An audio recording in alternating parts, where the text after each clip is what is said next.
teman-teman semua, kembali lagi di channel Mama Pi. Kali ini Mama Pi mau sharing ya teman-teman seputar ibu nifas setelah melahirkan. Oke teman-teman, yang pertama, terkadang kita akan merasa ada perubahan ya teman-teman, baik secara fisik maupun emosional batin kita.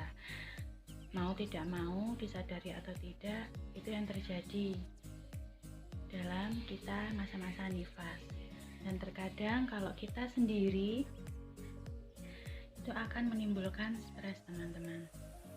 Tanpa kita sadari, bisa stres itu kita terlalu khawatir tentang anak kita yang baru lahir, bayi yang baru lahir yang kita lahirkan.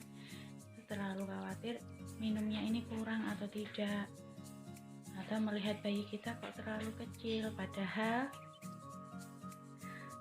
bayi yang kita lahirkan berat badannya normal 3 kilo lebih. Nah, contoh-contoh stres yang kita rasakan secara tidak sadar. Ada juga yang acuh dengan anaknya, acuh dengan si baby itu, karena mungkin rewel, tidak bisa tidur, kita sendiri capek. Nah, itu bisa menimbulkan stres teman-teman.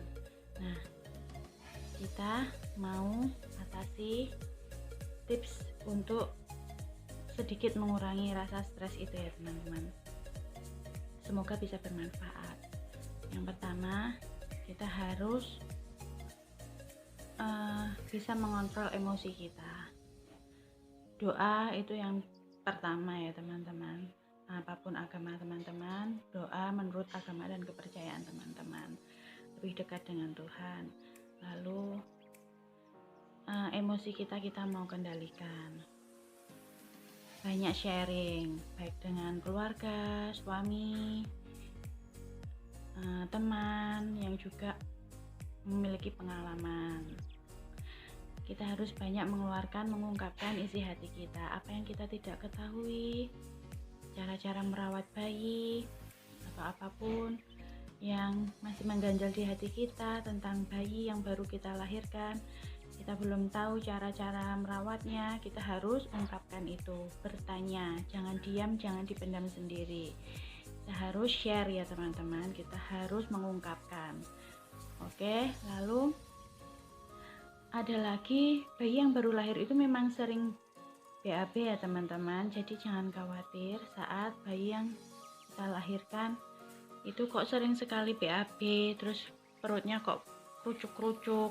Itu memang normal ya teman-teman, seperti itu. Jangan khawatir, jangan bingung, tetap berikan ASI atau susu formula. Kalau ASI kita tidak mencukupi, kita sadur dengan susu formula 2 jam sekali minimal, atau kalau sebelum 2 jam bayi kita meminta ASI atau susu, berikan. Nah, untuk gumoh atau yang seperti muntah susu itu juga tidak menjadi masalah, tidak apa-apa. Jangan khawatir, jangan gupuh ya bahasa Jawanya. Itu sudah hal yang biasa, bayi gumoh atau mengeluarkan susu dari mulutnya. Itu mungkin karena bayi kita kenyang dan minta nenen, ngentil terus, itu tidak masalah ya, tidak menjadi masalah. Lalu apalagi teman-teman, nanti bisa share, bisa tanya, saling menguatkan. Kita harus sharing ya, harus ada yang mendampingi, baik itu suami ataupun keluarga, ibu kita, mama kita, atau siapapun itu. Yang terpenting harus ada pendamping ya saat kita habis melahirkan. Kalau toh tidak ada, ya kita bisa kan minta tolong tetangga atau siapa, kita cari orang untuk membantu kita. Dan apalagi, oh iya teman-teman, saat teman-teman hendak menjalani persalinan, apa saja sih yang perlu kita tahu? Yang pertama, perlengkapan bayi tentunya, popok, gerita, terus untuk gedong, untuk sarung tangan, sarung kaki, topi, selimut, handuk, sabun, baju bayi, celananya,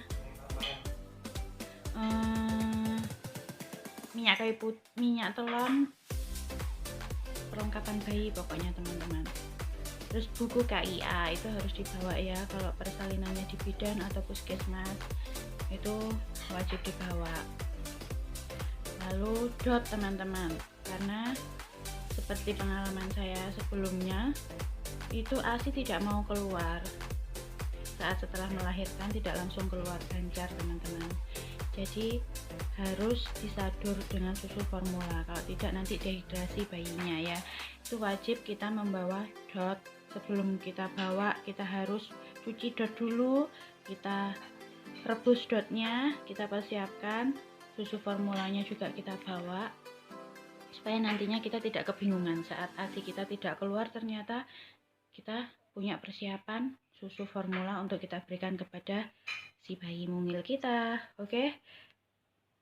Apalagi teman-teman, itu ya kurang lebihnya. Kresek itu juga penting dibawa, plastik atau kresek itu sepele tapi itu kita perlukan ya untuk memasukkan barang-barang kotor kita, baju kita habis bersalin dan lain-lain. 7 tahun yang lalu Mama B melahirkan bayi perempuan. Nah sekarang sudah umur 7 tahun. Ini namanya kakak Jen Blenda teman-teman. Ini anak Mama B yang pertama. Dan di tanggal 8 Februari 2021 ini Mama B melahirkan anak kedua, adiknya kakak Jen. Cowok teman-teman. Itu dia. Nah ini namanya Jerome Jova teman-teman. Nah itu dedeknya intinya jangan stres, kita harus bawa happy moodnya, karena kalau tidak happy atau kita stres itu mempengaruhi produksi ASI kita, kualitas ASI yang kita hasilkan. Banyak sharing, beberapa kali Mama B juga sharing dengan teman-teman, juga dengan keluarga. Harus kita sharingkan apa yang kita belum ketahui atau yang membuat kita ragu, itu kita harus sharekan. Kuncinya itu teman-teman, jaga kesehatan, cantik luar dalam, cinta padamu. Semoga bermanfaat ya.